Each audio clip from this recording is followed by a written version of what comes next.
Hey there, it's Jenny, and I'm back to share with you another layout in my reading journal. It's been a minute. You can see I have printed out the two titles on my Canon selfie printer. I did one 3x4 and one 2x3. I do the books I like more on the 3x4 and the books that I don't like quite as well on the 2x3. I actually really liked both of these books, but there has to be some sort of differentiation, basically, is it? Because I read a lot of books, and I read a lot of books that I really like, so got to change it up somehow. Now, I am using this Pinkfresh paper. It's got all these little tickets on it, and they say all kinds of different things, but there are a handful on here that have books. So after I am finished trimming off a portion of the paper to use as an accent, I will cut these apart to find a couple that fit the theme of the layout, which is reading, obviously.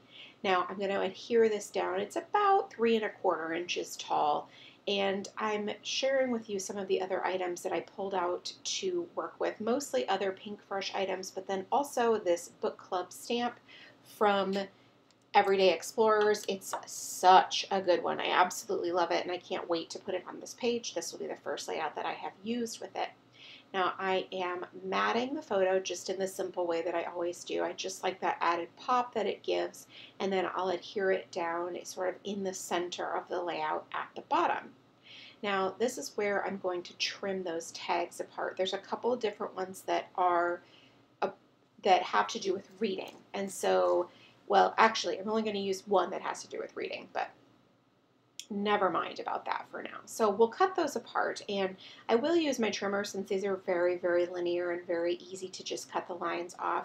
I will use my paper trimmer, and then I'm going to use a hole punch to punch out that little notch at the bottom of the tag. You can see that it has it right there, and it turns out so good. Like, it creates the perfect little notch right there, and you don't even have to work that hard, so it's pretty awesome. I'm going to layer this. It's not really layered because it's only just ever so slightly behind the photo. I mean, just a tiny bit right there. And then I'm going to leave a bunch of room for thoughts about the book. That's one of the things for me about this journal, is that I'm not going to talk about the plot of the book. Like, I'm going to talk about my thoughts of the book, or if I liked it, that type of thing. So, or why, what could have made it better, that, you get the idea. So it's really about my reaction to the book and not so much about what the book was about. So now I want to do the right hand side of the page, which was another book that I liked, just not quite as well. And I'm going to use this big tag as the basic background of this layout. So first I need to trim the little edge off the white border from the Canon selfie, and then I'm going to begin building the cluster, if you will.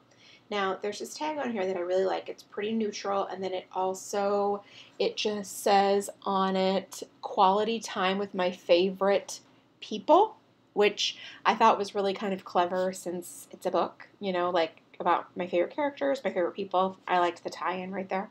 And you can see I punched it again, the little notch for the tag, and I think it's so cute. I just absolutely love that. So I'm just working on how I can sort of get it to fit right. So I want it to be underneath a little bit and cover up mostly that white section. I'm just not 100% sure how much I want it to go under. But then I decided that this cute little sprig of a flower would also be adorable there. So that worked, that I was able to leave a portion of the tag showing, and then I could overlap it with the little sprig. Isn't that super cute? I absolutely love it. Now I can adhere the whole thing down, and then I'm going to pull out the stamp set. There are several in here that I want to use. I'm really excited. It's going to be a great set for this project. I'll link you up to this one below if you think that you're interested in reading stamps, because this is a great one. All right, so the stamp that I'm going to use right now is called, it says currently reading, and so I'm going to use the VersaFine ink, and I am going to stamp it on this little piece of white cardstock. It's just a scrap. I keep scraps right next to my workspace exactly for this purpose, and I'll just use my scissors to fussy cut around the outside, and then I'm going to layer it directly on top of the book, and I'm going to use the mono glue because A, it dries clear, so that's awesome, and B, it's got a nice fine it comes out a very small amount at a time. And since that's a pretty tiny little piece of paper, it's just much easier to use the wet glue. All right, so now I'm just trimming off. It's the tiniest little strip of paper, like, a quarter of an inch, half of an inch, and I just want it to go along the edge of that tag. A, gives it a little bit of interest, and B, it brings that pattern over to the right-hand side. Now I'll just clean the ink off with my stamp cleaner and my microfiber towel, and then I'll return the stamp to the sheet.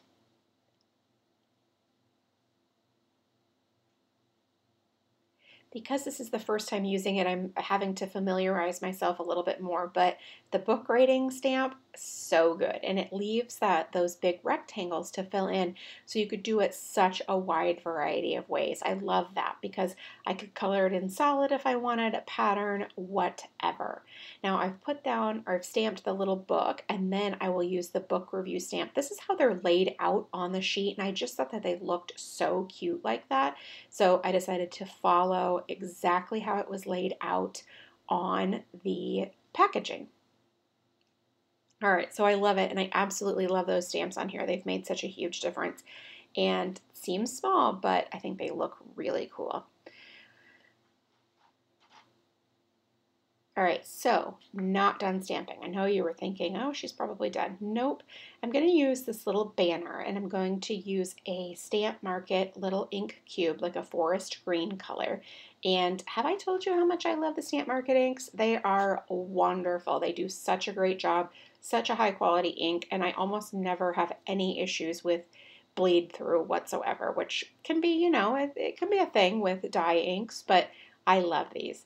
Now I cut it out with my scissors, and then I'm just going to attach it up there at the top. I wanted another little added detail, and I loved pulling the green in a little bit more from the left-hand side. I'm going to use a pencil to draw some straight lines so I can add my thoughts or my reflections about this book on here. The thing that I like about the pencil is that I can erase it when I'm finished, so it's kind of a low impact way to add handwritten journaling. I hadn't done it using my handwriting in a bit. I had been using typed printed from the computer. So I decided it was good, and I had plenty of room here to do that too. So sometimes that's part of it, right, is that I don't have a ton of room, and so I can get a lot more on the page if I type it out. So instead, I will just use my handwriting and write my reflections on the book, and then erase those lines when I'm finished right there. Now, like I said, I did really like this book. I thought it was a good one. There were some things about it at the end that I wasn't really fond of, but I did love it, and it was a good story for sure. So that's basically the sentiment of what I am writing here. And I love this method because it just allows me to be creative, like, create something and then also document what I'm reading as well. So now I'm just going to fill in right here. I'm going to use cross-hatch lines just for funsies because I thought that would be a good time. And then I'll erase the lines, and that's it.